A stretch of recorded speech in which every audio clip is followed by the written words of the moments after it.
It's time for Takes on Takes, where you provide your hottest takes and we give our takes here on Locked On NFL Scouting.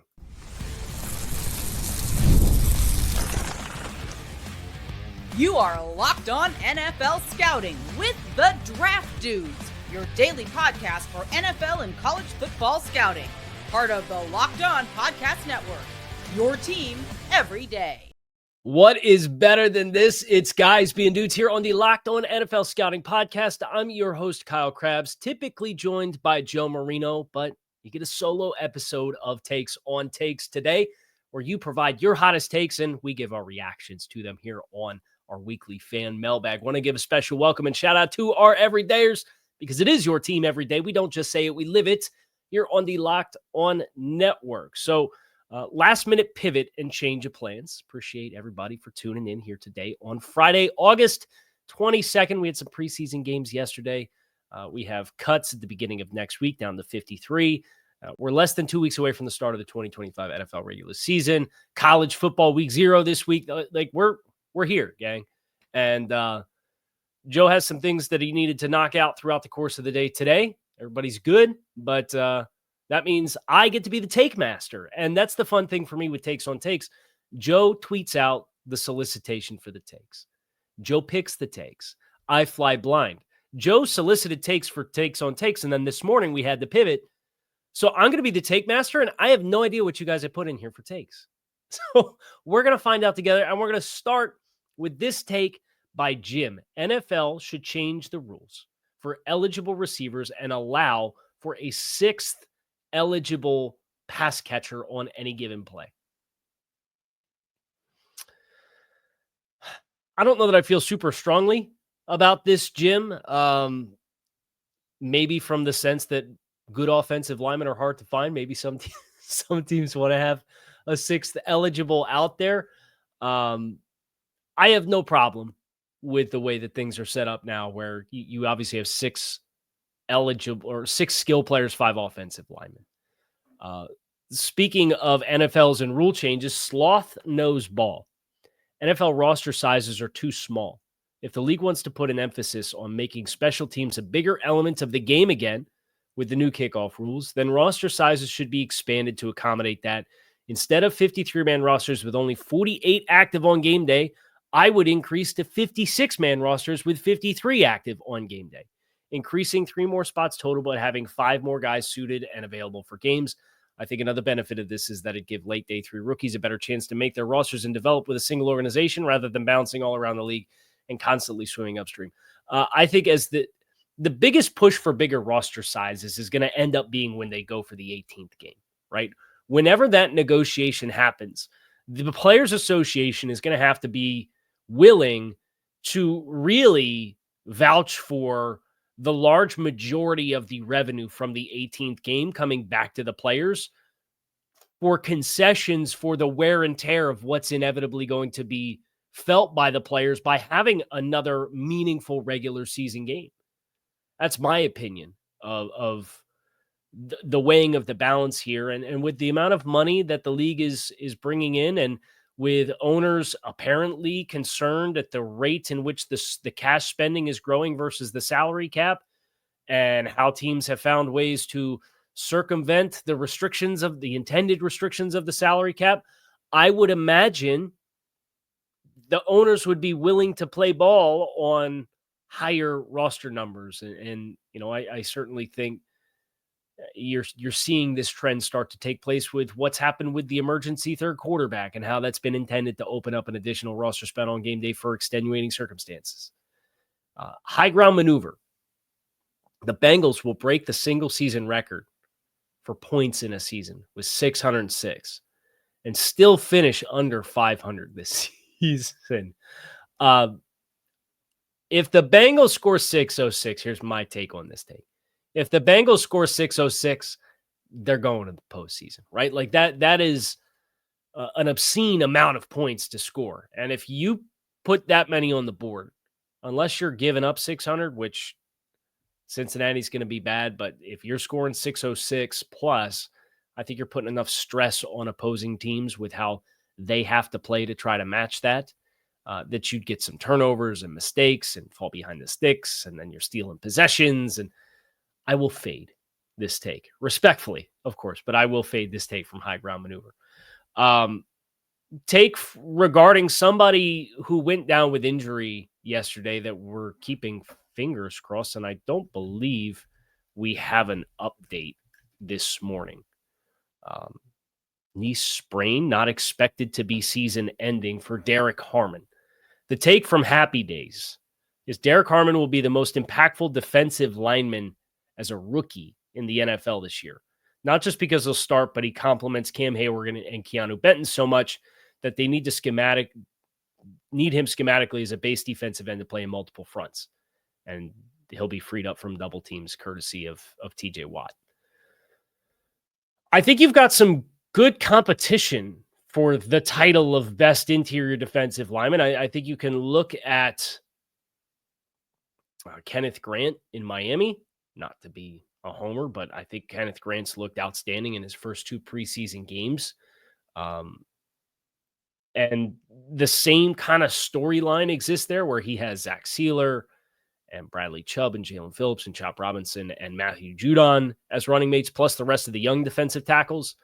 But I would say Harmon probably has the best situation to play in because he's got an all-pro capable aged vet in Cam Hayward, and he's got an all-pro player in TJ Watt, and he's got an established nose in Keanu Benton. I think that front's probably the best in football.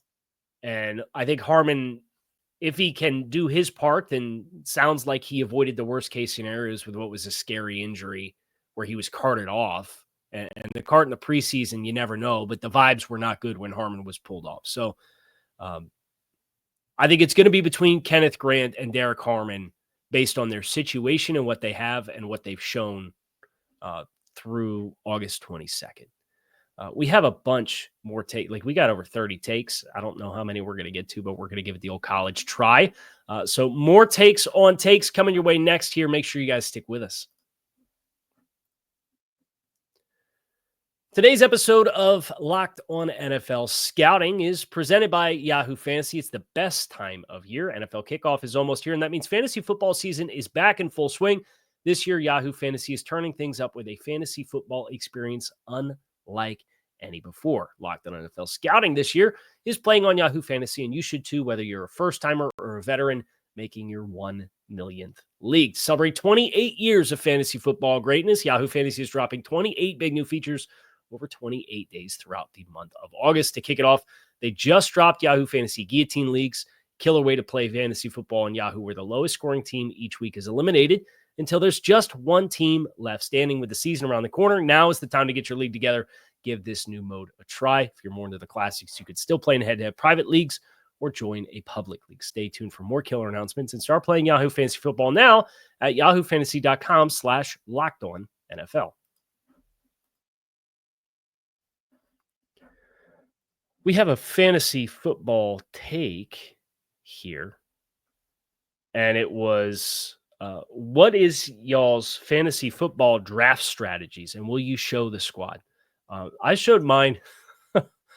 I showed mine a few years ago, and it got roasted. It feels like it's like cooking, right? If you grill stuff, you better be damn well happy with what you pull off the grill because, and even if you are, if you send a picture, you're going to get roasted for whatever you cooked. And that includes in fantasy football. It was funny. The year that I did share it, I finished in second place in the league, but it's an auction league. It's in my hometown. It's with a bunch of buddies from high school. And the comments were like, is this a 16-person league? Is it a 12-person league? But because it's an auction, I am very averse to not doing auctions because we do like the in-person, and it's actually this weekend where like I'm going to be going back to my hometown. Everybody's flying in from Kansas City and Tampa and Philadelphia and all of Virginia, DC, Baltimore. Everybody's coming home to hometown. And we do the live auction draft, and then we do whatever at whoever's hosting that night. So that's this weekend for me, which is going to be a lot of fun. But I used to be very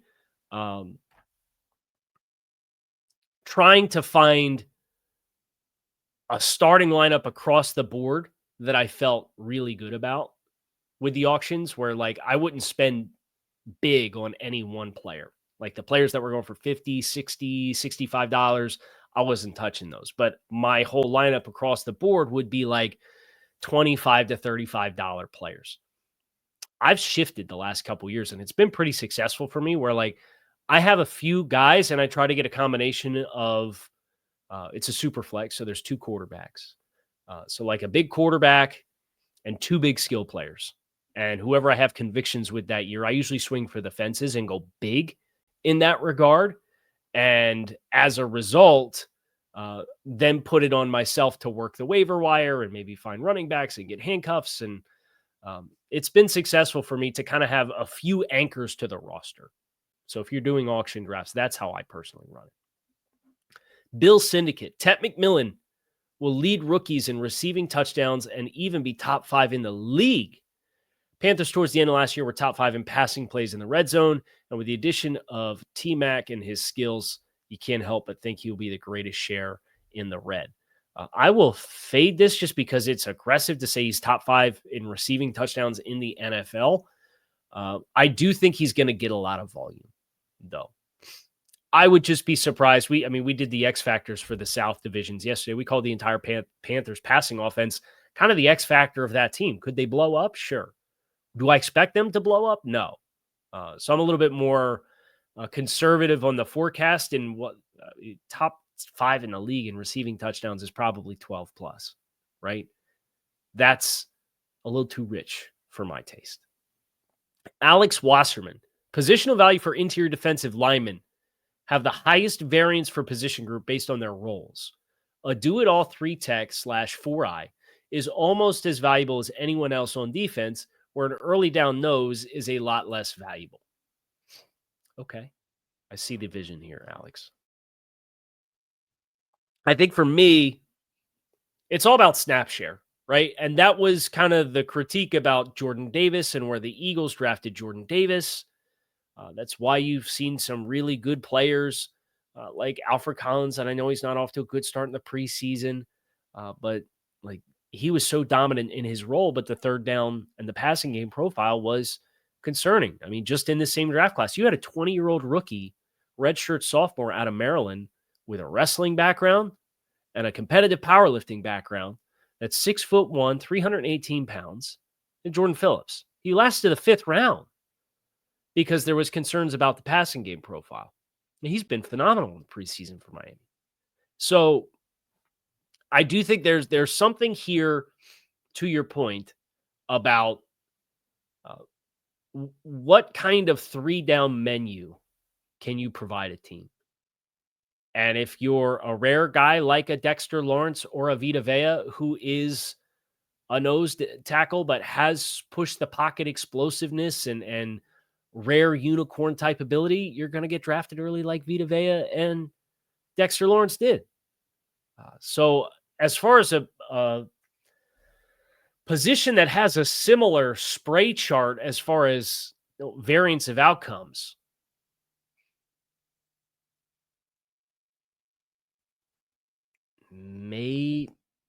I think you're probably right, because all offensive linemen are going to be on the field all the time. Maybe a tight end. Maybe like your Colston Loveland profile versus your Jackson Hawes profile, I think kind of gives you a similar variance. And if you're a tight end with that kind of size, with that kind of route running ability, you can blur the lines between 11 and 12 personnel, as long as you're not like a straight line guy like a Mike Gesicki. And maybe that would be the other spot that I would consider in this conversation. Let's see. We have Max. The Bears need to replace the orange C on the helmet and go full-time with the bear head on the helmet.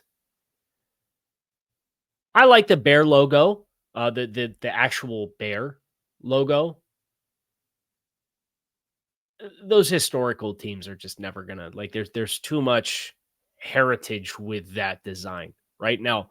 I think when it's Chicago's turn to get the rivalry uniforms, and we're 6 days away from the reveal of the rivalry uniforms, so that very strategically placed on the only Thursday between the end of the preseason and Thursday Night Football to start the season. We get the rival uniforms that day. So I see you, NFL. I know what you're doing. I would love to see Chicago lean more into the Bears branding, personally. Steven says the Bengals, Patriots, and Steelers will all miss the playoffs in 2025. Do the thing, please. And he used his manners. Now, I feel bad. This would be the one that I will need Joe here for.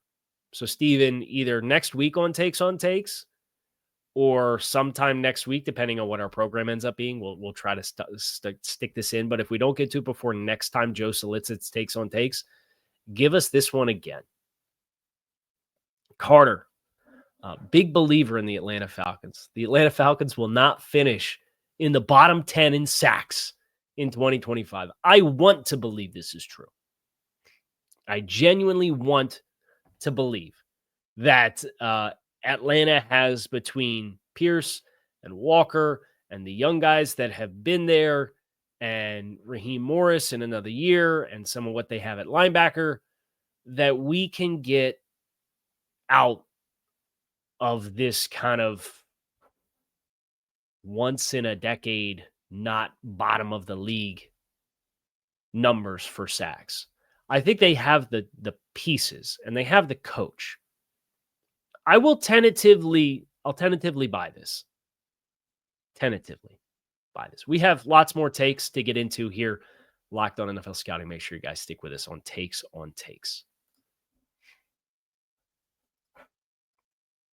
Today's episode of Locked On NFL Scouting is brought to you by BetterHelp. These days, it feels like there's advice for just about everything. There's cold plunges, gratitude journals, screen detoxes. But how do you know what actually works for you? With so much information online about mental health and wellness, it can be overwhelming to figure out what's true and what will actually help. So we're talking to a licensed therapist through BetterHelp can make all the difference. You get real personalized guidance instead of just guessing based on something you saw on somebody's social media page. With over 30,000 therapists, BetterHelp is the world's largest online therapy platform, serving more than 5 million people. It's easy to fit in your schedule. Just click to connect, and you can switch therapists at any time you need to. Talk it out with BetterHelp. Our listeners get 10% off the first month at betterhelp.com/lockedon. That's BetterHelp, HELP.com/lockedon. We are coming down the home stretch here. Tom wants me to talk about my mortal enemy, Tyler Bass. Tyler Bass will kick a 65-yard field goal this season. I don't know if this is going to be factual or not, Tom, but what I can tell you is if he does it, it's probably going to be against the Dolphins. I'd bet on that. Chris, Aiden Hutchinson and the Detroit Lions will get a new deal done before Micah Parsons and the Dallas Cowboys will. I'm buying this. I think and the biggest reason is you have amicable parties working towards a contract, right? Where Hutch, he's now had all of training camp to kind of show where he's at physically. The price is going to continue to go up. Jerry, based on what he said on Michael Irvin, sounds like he's kind of got his flag planted in the ground. I don't think he's going to budge off of it. Micah just scrubbed all the Dallas stuff off his social media accounts. I'm buying this, Chris. I think this is an accurate take. The weekly huddle, the rise in interior offensive line markets will have the greatest impact on their positional value when it comes to draft capital investments than any other position which has seen a major bump in pay. Wide receiver, edge, defensive tackle, etc.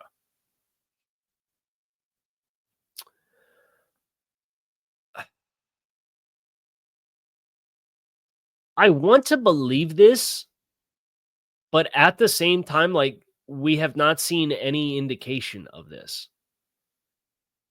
Right? I guess maybe you want to argue Tyler Booker and Gray Zabel justify that, but you still see edges and wide receivers and defensive tackles. Like, it's not foreign for those guys to go top 10. It still feels like the NFL has PTSD from Chance Warmack and Jonathan Cooper going in the top 10 at offensive guards. And if you weren't in the draft realm for that cycle, bless you. I'm sorry you missed that experience, because those two guys were awesome, and then they both didn't work out in the NFL. Bill, Indian food is better than Chinese, and Mexican is severely overrated. Now, you probably had me in the first half of this take, but Mexican is personally my favorite. Now, Joe's probably going to buy this. I don't know how he feels about Indian food. I like there's a food truck that comes into our neighborhood probably once every other month, and we'll go down there. I think they've got like really rich flavors with their foods, and I like some of the marinades for some of the meat. We have Calvin. The NFC North will have 4 tight ends finish in the top 12 in receiving yards, and he did the thing for me, which I appreciate. Laporta and Kraft will be what they were last year or better. Hawkinson will have a bounce back year, and Loveland will put up great numbers as a rookie, even with Cole Kmet. Calvin, I'm assuming this is top 12 in tight end receiving yards, because if that's the case, I'll buy this. But if you're telling me that this is top 12 in total receiving yards for players, I think we've jumped the shark. But I'm assuming, based off of, like, we didn't mention George Kittle and what's going on in San Francisco, you'd be talking about 5 of the top 12 in tight ends with just those guys, never mind potentially Tyler Warren and a whole litany of guys that have the potential to really boom elsewhere.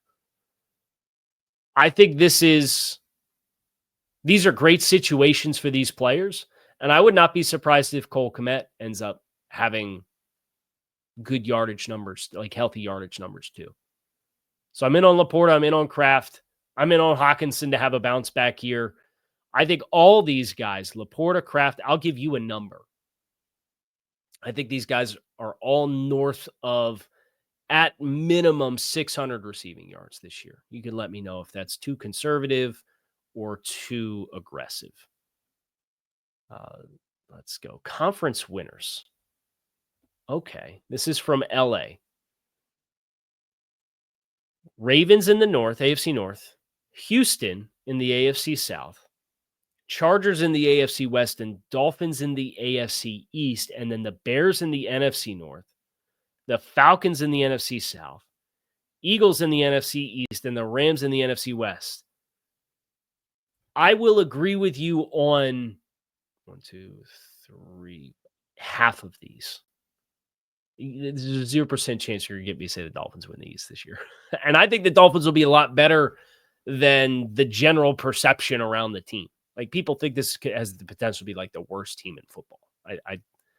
I think if they have their quarterback for 17 games, I think if they have a majority of their pass rush and the tackles stay healthy, I would say this team's probably like a 9-win team, 10-win team, 9-10 in that area. But will that win the AFC East? I don't think so.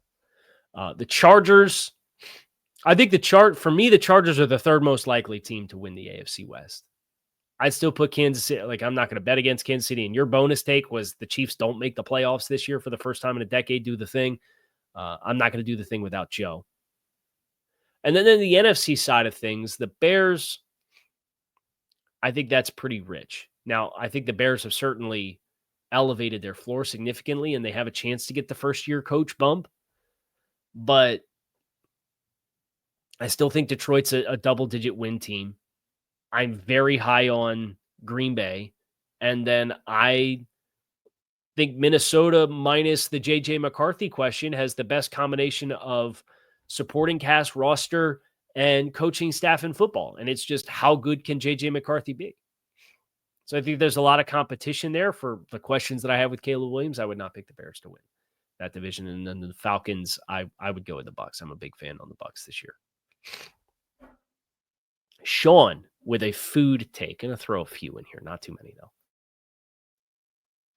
Dippin' Dots are the worst snack to buy when you're out. They're so cold, they burn your tongue. And if you wait, they just melt into a bland mush. On top of that, the flavors don't even come close to regular ice cream. I will agree. Like, I don't know. Is it a nitrogen burn? Whatever the whatever keeps it cold is no joke. And then it like gets stuck on your lips. It's if you eat it when it's too cold, it's not fun. I don't mind like half melted down. I got 2 under 5, right? Like we see Dippin' Dots. We have to buy Dippin' Dots. I don't mind when it's half melted, but I do agree that the flavors are kind of blah. I think, what is it? The bright blue one, is that the cotton candy one? I don't mind that. I don't like stuff when I'm out that gets my fingers dirty. So if it's like a cheese puffs, Doritos, anything like that, that's gonna like I have to scrub my fingers or carve with a napkin to try to get like the gritty stuff off my fingers. That's the kind of stuff for me that's a total like non-starter. Like, I'm not interested in getting my hands completely sticky and covered in whatever dust or whatever from whatever snack. Let me see if I can find one more take. We'll do a football take. I see Rain had a spaghetti take. We're up that. And keep the main thing here. Cooper with our last take. Starting Flacco is the wrong move by the Browns. With next year's quarterback class and recently acquired extra assets, they need to see what they have in Dylan Gabriel and Shadur Sanders and get as much information as possible before next year's draft. There's a part of me that buys this, but there's a part of me that recognizes the value. If those guys aren't ready,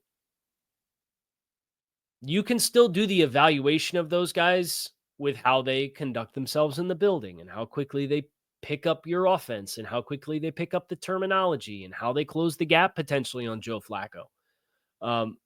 But there's also the Flacco evaluating the rest of the roster element of this. If your objective is just to get the first overall pick, then yes, I think starting Joe Flacco is the wrong idea. If you want to throw somebody out there and say you're either going to sink or swim, and if you swim, then we're going to have an answer quarterback. And if you sink, then we know we're not going to have an answer, and we're going to be in a position to draft whoever we want next year. If that's your philosophy, I get it. But I think you've got young players in your backfield.